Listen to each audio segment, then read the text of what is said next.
Hello everyone. इस video में हम सीखेंगे पिट्यूटरी ग्लैंड के बारे में। पिट्यूटरी ग्लैंड को हम हाइपोफाइसिस भी बोलते हैं। It's also called hypophysis. एक छोटा सा ग्लैंड होता है हमारे ब्रेन में। It is about 1 centimetre in diameter and about 1 gram और less in weight. Pituitary gland जो होता है वो एक छोटी सी बूनी कैविटी में प्रेजेंट होता है। उस बूनी कैविटी को हम बोलते हैं सेला टोर्सिका। It's called sella torsica. It is a small bony cavity in which pituitary gland is present. For example, ये हमारे पास एक डायग्राम है। इसमें हम पिट्यूटरी ग्लैंड दिखाएंगे। पिट्यूटरी ग्लैंड के दो पार्ट्स होते हैं। एक तो है ये आगे वाला पार्ट, इसको आप बोलते हो anterior pituitary, it is anterior pituitary gland.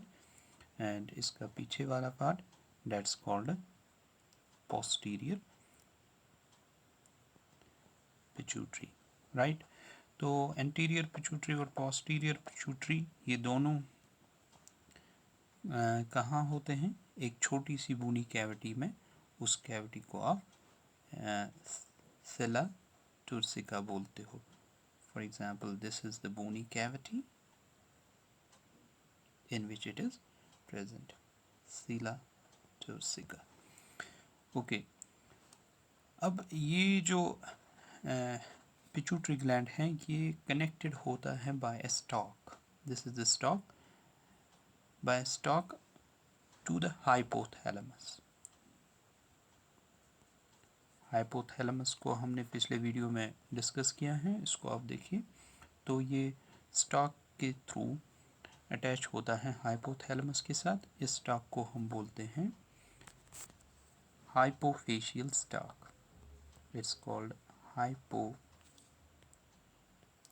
इसको हम हाइपोफेशियल स्टॉक बोलते हैं या इसको पिट्यूटरी स्टॉक भी बोलते हैं, राइट। तो इसके थ्रू ये अटैच होता है किसके साथ? हाइपोथैलेमस के साथ। पिट्यूटरी ग्लैंड को डिवाइड किया गया है फिजियोलॉजिकली एंड एनाटॉमिकली दो पार्ट्स में। एक पार्ट को हम बोलते हैं एडिनोहाइपोफाइसिस और दूसरे पार्ट को हम बोलते हैं न्यूरोहाइपोफाइसिस, राइट। तो एक्चुअली ये जो एडिनोहाइपोफाइसिस हैं इसमें यही होता है हमारा एंटीरियर पिट्यूटरी। और कुछ ऑथर्स इसमें एक और पार्ट भी ऐड कर लेते हैं, that's called parse intermedia. Parse intermedia. और ये जो न्यूरोहाइपोफाइसिस हैं ये हैं पिट्यूटरी का posterior part, that means posterior pituitary.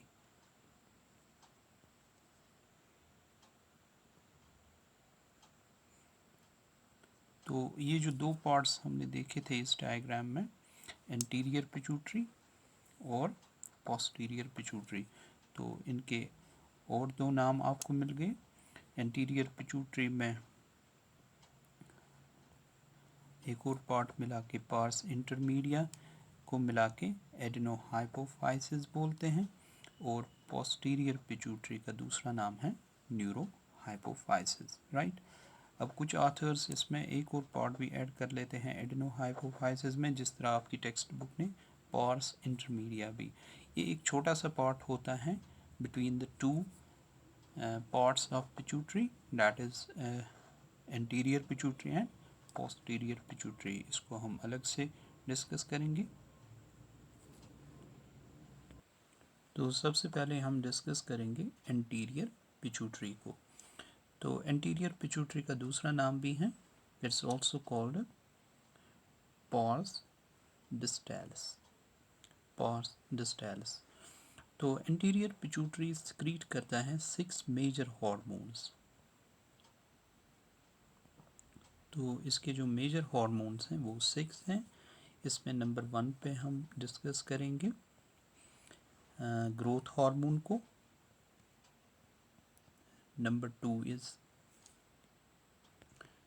तो ये है हमारे पास 6 मेजर हार्मोन्स जो सिक्रीट होते हैं एंटीरियर पिट्यूटरी से। ग्रोथ हार्मोन है, राइट। तो ग्रोथ हार्मोन के बाद आप देखोगे प्रोलैक्टिन जो एक्ट करता है मेमोरी ग्लैंड्स पे for secretion of milk. Okay, इसके बाद है TSH थायराइड स्टिमुलेटिंग हार्मोन, ये एक्ट करता है हमारे थायराइड ग्लैंड पे टू सिक्रीट थायराइड हार्मोन्स। इसके बाद है ACTH एड्रेनोकॉर्टिकोट्रोफिक हार्मोन, ये हमारे एड्रीनल ग्लैंड पे एक्ट करता है, कॉर्टेक्स पे, एड्रिनल ग्लैंड पे। तो नंबर 4 है LH, ये हमारे गोनैड्स पे, मेल्स में टेस्टीज और फीमेल्स में ओवरीज। और FSH follicle stimulating hormone, LH को बोलते हैं हम luteinizing hormone.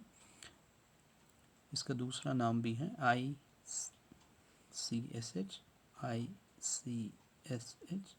Interstitial cell stimulating hormone, जो मेल्स में इसको बोलते हैं हम।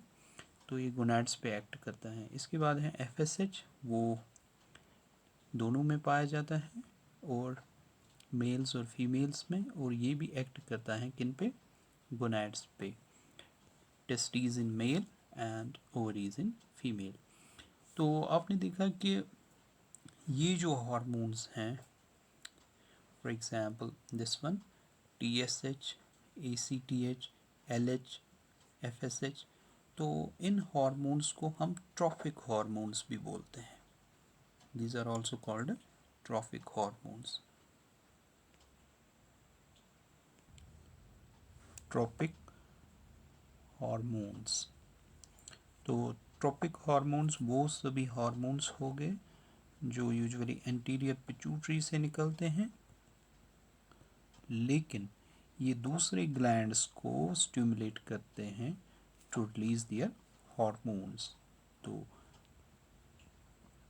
दूसरे ग्लैंड्स हमने देखे, फॉर एग्जांपल इन चारों के लिए TSH एक दूसरे ग्लैंड को, थायराइड को स्टिमुलेट करता है, इसलिए ट्रॉपिक हार्मोन है। ACTH एड्रिनल ग्लैंड को, और LH एंड FSH गोनैड्स को स्टिमुलेट करता है। जो स्पेसिफिक ग्लैंड्स हैं तो ये अपने हार्मोन्स फिर सिक्रीट करते हैं। That's why these 4 are also called trophic hormones. एक और टर्म है जिसकी स्पेलिंग मिलती जुलती है इससे, एंड दैट्स कॉल्ड ट्रॉफिक। तो ये जो ट्रॉपिक हार्मोन्स हैं, ट्रॉपिक हार्मोन्स वो सभी हार्मोन्स हो गए जो ग्रोथ, डेवलपमेंट और मेंटेनेंस ऑफ ए टिश्यू करते हैं। तो किसी टिश्यू या ऑर्गन की मेंटेनेंस या ग्रोथ के लिए या डेवलपमेंट के लिए जो हार्मोन्स रिस्पॉन्सिबल होते हैं, तो उनको हम जनरल टर्म में ट्रॉपिक हार्मोन्स बोलते हैं। तो अब ये जो ट्रॉपिक हार्मोन्स हैं, तो इसके हिसाब से ग्रोथ हार्मोन भी ट्रॉपिक हार्मोन होगा, लेकिन स्ट्रिक्ट सेंस में हम देखें तो growth hormone trophic hormone PIC trophic hormone नहीं है। क्यों? क्योंकि ये किसी दूसरे ग्लैंड को टारगेट नहीं करता अपनी फंक्शन के लिए। न प्रोलैक्टिन ही एक trophic hormone PIC trophic hormone है, क्योंकि ये दूसरे ग्लैंड को टारगेट नहीं बनाते फंक्शन के लिए। these two are not one second these two are not tropic,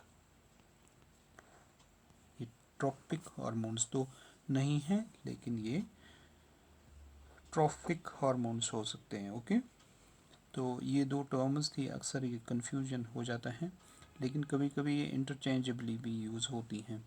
okay, तो नेक्स्ट हम देखेंगे ग्रोथ हार्मोन को। ग्रोथ हार्मोन ये ऑलमोस्ट ऑल टिश्यूज़ और ऑलमोस्ट ऑल सेल्स पे इफ़ेक्ट करता है. It exerts its effects directly on all or almost all tissues of our body. तो ये सभी टिश्यूज़ पे एक्ट करता है, किसी पर्टिकुलर ग्लैंड पे नहीं. ग्रोथ हार्मोन का दूसरा नाम भी है, आप उसको याद रखिए, मैंने बताया था आपको. That is सोमैटो,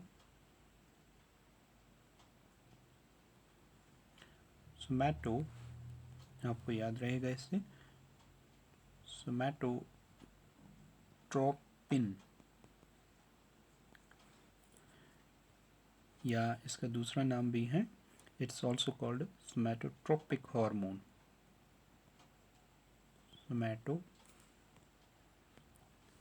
सोमैटोट्रोपिक hormone.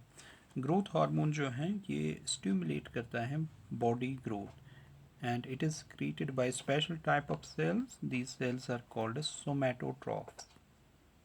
सोमैटोट्रॉफ्स इनको बोलते हैं, स्पेशलाइज्ड सेल्स जो सिक्रीट करती हैं इस ग्रोथ हार्मोन को. So what is the function of growth hormone? As I already mentioned, it affects all tissues and it stimulates body growth. Number one is body growth.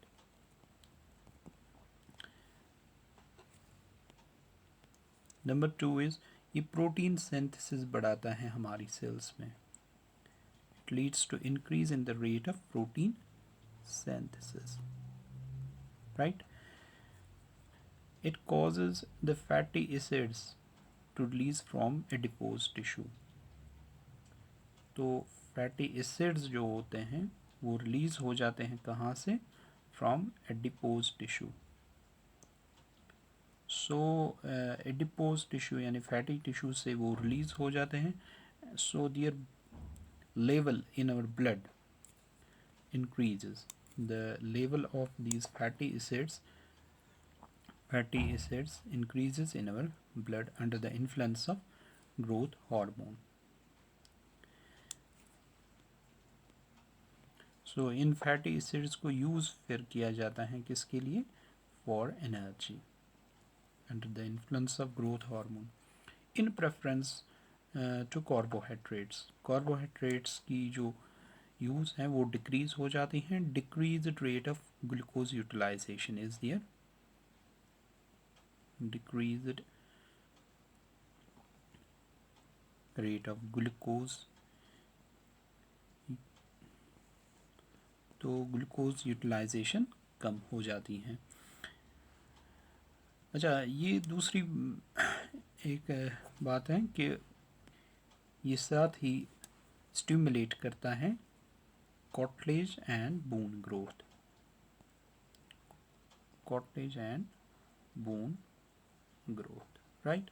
तो ये तो थे effects किसके? ग्रोथ हार्मोन के. अब हम देखते हैं कुछ डिसऑर्डर्स को. Disorders related to the over-secretion or the under-secretion of growth hormone. तो देखिए, सबसे पहले हम देखेंगे कि अगर इसकी ओवर सिक्रीशन हो गई, ग्रोथ हार्मोन की over secretion of growth hormone, तो बॉडी में एबनॉर्मल ग्रोथ होगा. Abnormal growth of the body will take place if there occurs over secretion, particularly before adolescence, in the childhood stage. Before adolescence अगर over secretion हो गई before adolescence, तो इस condition को हम बोलते हैं, it's called gigantism. GIGANTISM. ये जेंट से निकला है, जाइगेंटिज्म. तो एबनॉर्मल ग्रोथ हो जाता है बॉडी का, और एडोलसेंस से पहले निकलता है ये ज़्यादा, तो इट्स कॉल्ड जाइगेंटिज्म. तो इन पेशेंट्स की जो हाइट होती है वो बहुत ज़्यादा होती है. Height is near about, it may touch about 8 feet. Okay.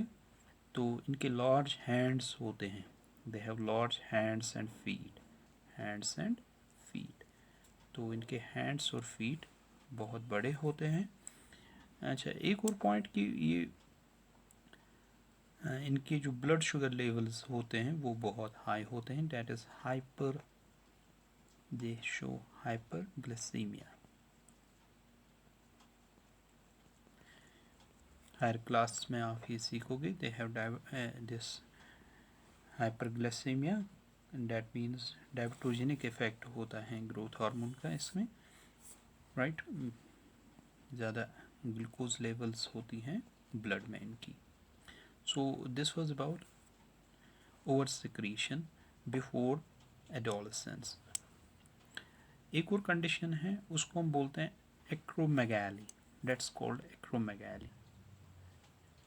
Acromegaly में ओवर सिक्रीशन होती है, लेकिन किन में? एडल्ट्स में। That means it is after adolescence, particularly in middle age groups में। तो ऐसे कंडीशंस में एक प्रॉब्लम हो जाती है, that means there is disfigurement particularly of face, disfigurement of face. तो फेस में ज़्यादा चेंजेस आ जाती हैं। तो इसके साथ ही चूँकि सारी सेल्स पे इफ़ेक्ट करता है, इससे सीरियस कॉम्प्लिकेशंस हो जाती हैं। It cause very serious complications